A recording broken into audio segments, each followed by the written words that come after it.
welcome back to my channel. Mayam ngasi se nga thongjoine ado nga se se leire kai ka noi su khangte ba ko aduga mayam khangba leire di comment ai bi ro si leire nga fajana sem kai rege haji nga se Ada mayam jinga che fajana seme ba ko maku che khokto ni aduga ngasi gi nga che thongdui se maku haidi maku kai grasin che ko haibadi fajana pik pik na soira adum pum pum na thongdro bani aduga sida aina thum hape jangang hapani aduga thau hapani aduga mare mun na totbi rani ba ko mayam aduga sumaina do basina so hawba hele ba ko aduna fajana mare mun na tot pa loira ko mayam aduga aina haji hapte ba machan chingje sida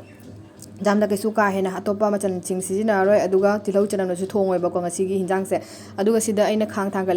pa loira ga thau se khara jamna hape nga se jam bani na ko nga se jam chu jam aduga khara sanglap su to bani na thau se tik na hapa taradi nga se amaga napsana gi ne ba ko aduduna mayam siga jengo nga ngoba loire aduga aina hapte ba machan ching je sida laire alu ne motor truck ne aduga khamin simbi ne asi ohum chite ne ba ko hapte se atai machan karium atopa hen ba ambo haparoi adu si ohum je hapa ga phajana thongani ngasi gi mathen je haibadi ngasi gi nga thong base ko aduga nga se kari maming ko bono do ai fajana khangde mayam haibadi kari nga no do haiba ngamdre ba ko aduga sida jengo aina haji passport je hape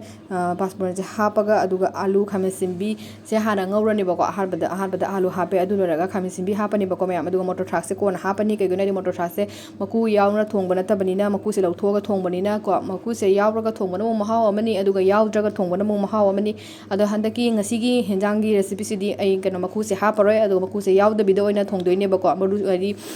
motor sita ina thongani maku do hapare ba ko mayam aduga sida jengo thum hara hape thum sina happy bagi maram di jang na munna bai damak tane ba ko thum je ko na hapu jai do su ai haji hapchale jang na aduga jainga suba hape jira suba hape aduga fajana okhai birani adu loraga haji motor se hapchalani ba ko motor truck se adu hapaga mayam singara hape hinjang mahi ko aduga